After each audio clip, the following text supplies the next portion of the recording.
va parler de cuisine thérapie, bien sûr, mais aussi de en quoi la cuisine thérapie peut être une alternative au psy, une alternative à la psychothérapie classique. Alors, juste, je vais vous confier une petite, avec l'accord de Sarah évidemment, une petite confidence que Sarah m'a fait suite à un atelier, à son premier atelier découverte de la cuisine thérapie. Elle me disait, donc je l'ai pris en note, moi qui ai fait tant de thérapie depuis que je suis ado, c'est la première fois qu'en atelier, je prends réellement conscience de certaines de mes failles, de certains mécanismes qui me bloquent, c'est bouleversant. Alors, juste avant de te demander de quoi il s'agissait, Sarah, peut-être pour replacer un petit peu les éléments, cet atelier découverte, c'est un atelier qu'on vit dans la formation devenir praticien cuisine thérapie, avec finalement cette double casquette où on est en train d'apprendre un futur métier, mais aussi on est au démarrage de la formation, donc on a encore la virginité de celui qui découvre finalement la cuisine thérapie. Et donc cette confidence, Sarah, moi la première question que j'ai envie de te poser, c'est qu'est-ce qu'il y avait de si bouleversant dans cet atelier? Est-ce que tu t'en souviens et est-ce que tu veux bien nous en partager un petit peu, quelques bribes? Alors, je m'en souviens très bien. Ouais, C'est vrai qu'en me lançant dans la cuisine thérapie, j'avais pas imaginé que l'effet aurait été autant fort. Et puis, en fait, j'étais confrontée à une grande dualité à cette période-là. Je savais pas quelle voie professionnelle choisir. ouais, Et puis, en fait, j'ai eu une création qui était une improvisation où face à moi, j'avais cette dualité. ouais, Et j'étais partagée en fait entre mon cœur, mes envies profondes et mon mental, ce que la société attendait de moi, ouais. ce que moi je m'infligeais, mes injonctions en fait. Et, euh, et en fait, dans cette création-là, c'était une évidence que il fallait que je suive mon cœur. Ouais, C'était vraiment ça. Il fallait que je suive mon cœur. C'était l'unique voie, c'était celle-ci. Et puis le fait de pouvoir le créer, de pouvoir le voir sous ses yeux, de ouais, pouvoir presque le toucher, hein, en ouais, fait, de le rendre réel, ouais. ça m'a vraiment permis de pouvoir avancer sur ça. Et puis aujourd'hui, une année après, j'ai pu mettre en pratique ce que cette création avait dit ce jour-là et j'ai suivi mon cœur. Donc Ouais. aujourd'hui, j'ai pu mettre en pratique cette idée-là.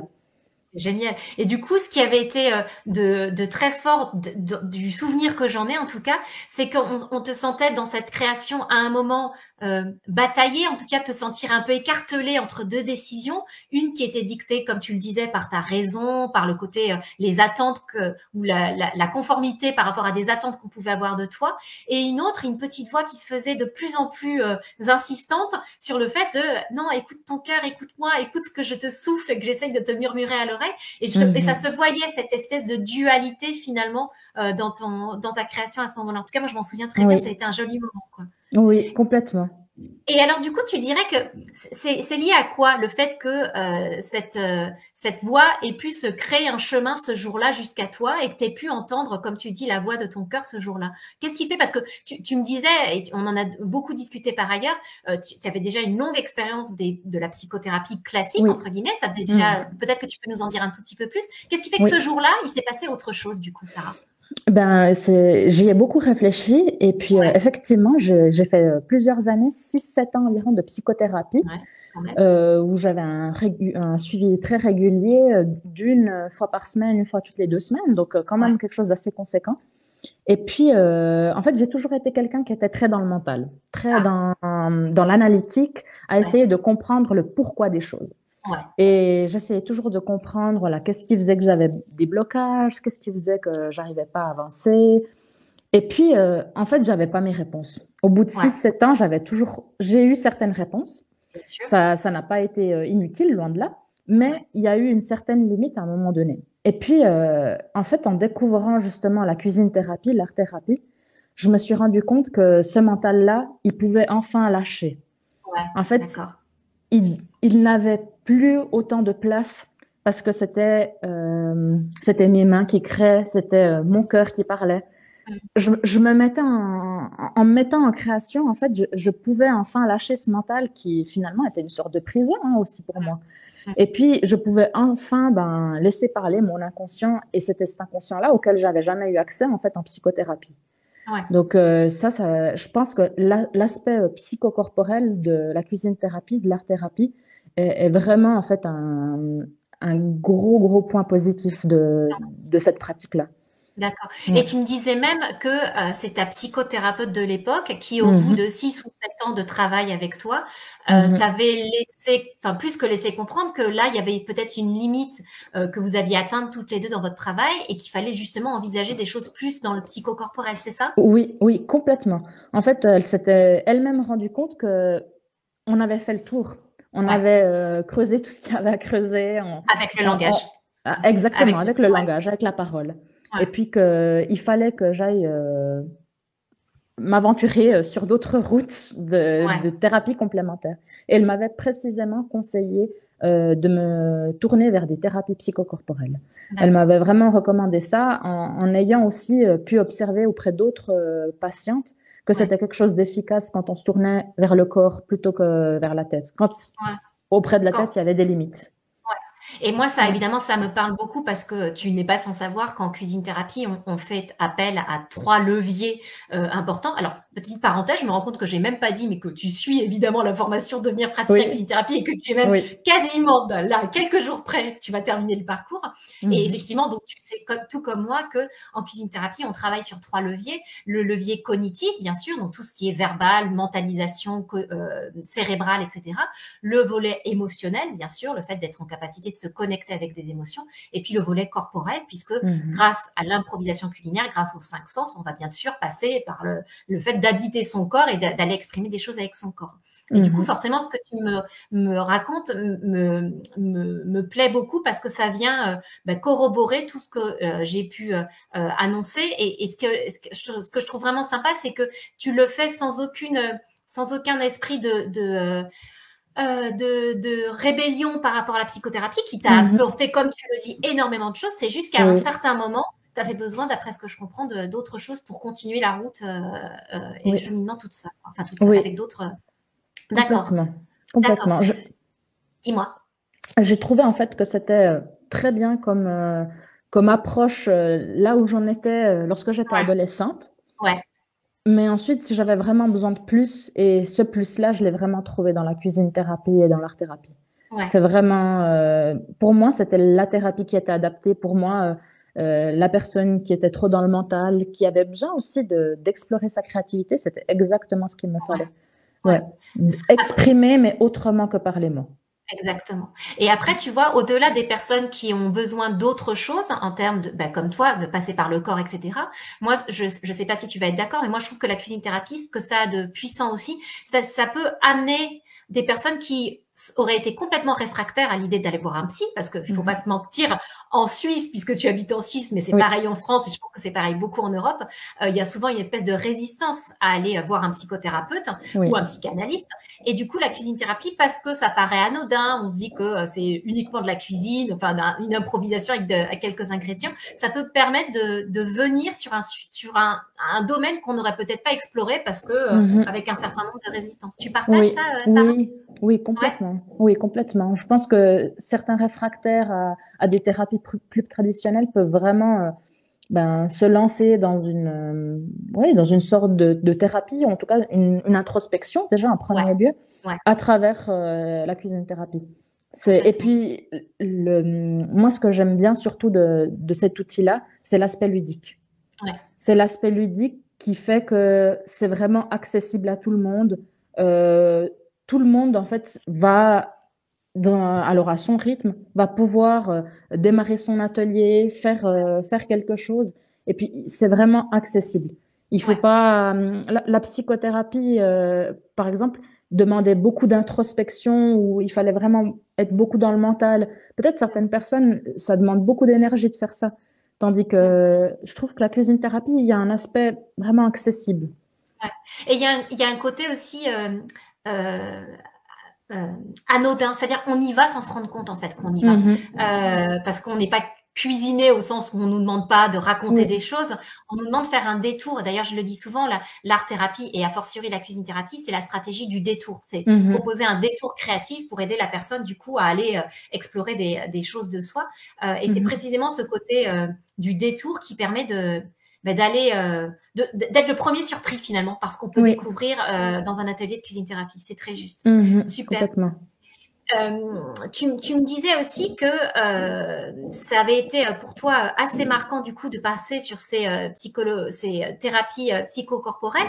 Moi, je voulais quand même rajouter, en préparant ce live toutes les deux, on a eu vraiment la même perspective que bien sûr la cuisine thérapie c'est une alternative, mais ça ne peut pas tout régler. Et il y a des moments où la psychothérapie ou voir un psychiatre ou un psychanalyste va être indispensable pour certaines personnes, notamment pour des personnes qui ont vécu des traumatismes, des choses vraiment très très lourdes, où là il faut vraiment être accompagné par un professionnel de la relation d'aide expérimenté, type psychiatre ou psychanalyste.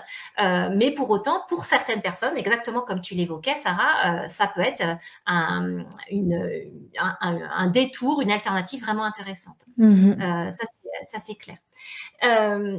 Du coup, si tu devais résumer là aujourd'hui, toi Sarah, les personnes qui à ton avis ont le plus à bénéficier d'un atelier de cuisine thérapie ou d'art thérapie, parce que je sais que l'art thérapie t'intéresse également beaucoup, tu dirais que c'est qui globalement ces personnes-là? Ça serait qui les cibles? Alors, moi, je suis vraiment convaincue que tout le monde peut être la cible de cette pratique-là.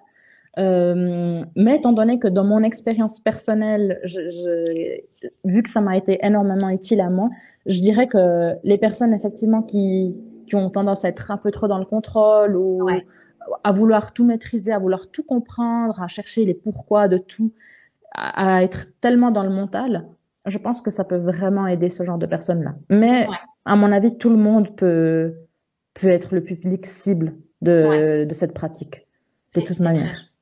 C'est très juste. Parce que le simple fait de se mettre en mouvement et d'être dans le corps va faire qu'on va bypasser finalement le cerveau. Moi, je sais pas si tu partages, Sarah, mais j'avais fait une découverte, et je parle vraiment de découverte, quand je me formais justement à l'art-thérapie. J'ai commencé ma formation à une période de ma vie très noire. C'était vraiment très, très dur.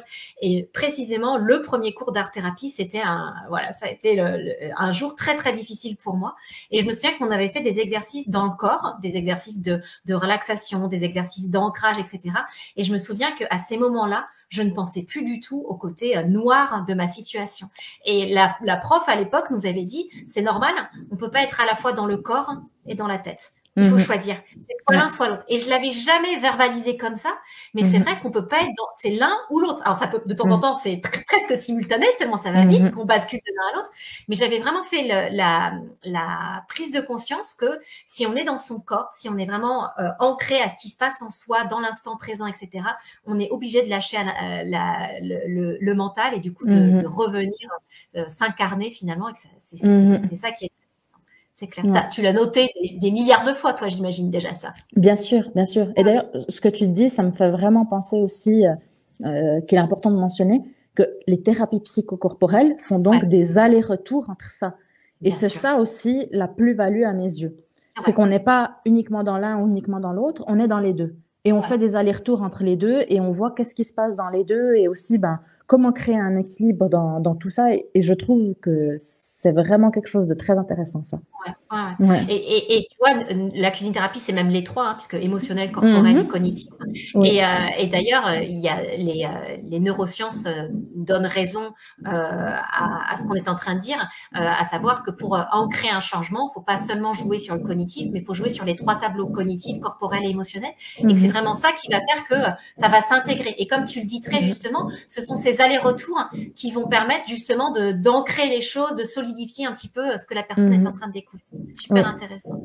Mais ça m'étonne pas parce que moi, en tout cas, ça fait j'avais commencé environ en 2012-2013, donc toute petite, 9-10 ans. Il y a 9-10 ans à faire un gros travail sur moi. Alors, c'est certainement dû à énormément de facteurs, mais j'ai commencé à vraiment beaucoup évoluer ces 2-3 dernières années. Et ça coïncide avec le début de ma découverte des thérapies psychocorporelles. Donc, je pense qu'il y a, pour une partie de la population, en tout cas qui me ressemble, je pense qu'il y a un vrai intérêt à aller vers ce genre de thérapie. En tout cas, Non, mais ça, je partage. Tu prêches une convaincue, bien sûr. Ça fait plaisir de voir une jeune femme être d'accord sur tous ces sujets-là, surtout que tu connais bien toutes ces thématiques. Est-ce que tu vois quelque chose à rajouter, toi, sur, encore une fois, le fait que la cuisine thérapie peut être une alternative au psy? Est-ce qu'il y a d'autres choses, toi, que tu aurais envie de rajouter par rapport à tout ça, Sarah? Non, je pense que on se dirige vraiment vers une nouvelle ère du bien-être des personnes. Ouais, Et puis, à mon avis, c'est vraiment primordial de faire connaître ces nouvelles thérapies qui existent. Enfin, non, c'est pas si nouveau que ça, mais en tout ouais, cas, ces thérapies moins connues que les thérapies ouais, traditionnelles. Non ouais, pas comme des concurrentes, mais vraiment comme des alternatives ouais, et des aides complémentaires, en fait. Donc, je pense ouais. qu'il y a vraiment intérêt à les faire découvrir et ça vaut vraiment la peine d'aller les découvrir. J'en suis vraiment convaincue. C'est génial. Merci beaucoup d'avoir positionné les choses là-dessus. Effectivement, on est en rien concurrent des Mhm. thérapies classiques. On est vraiment complémentaires. C'est le mot le plus juste qu'on puisse trouver. Donc, un grand merci.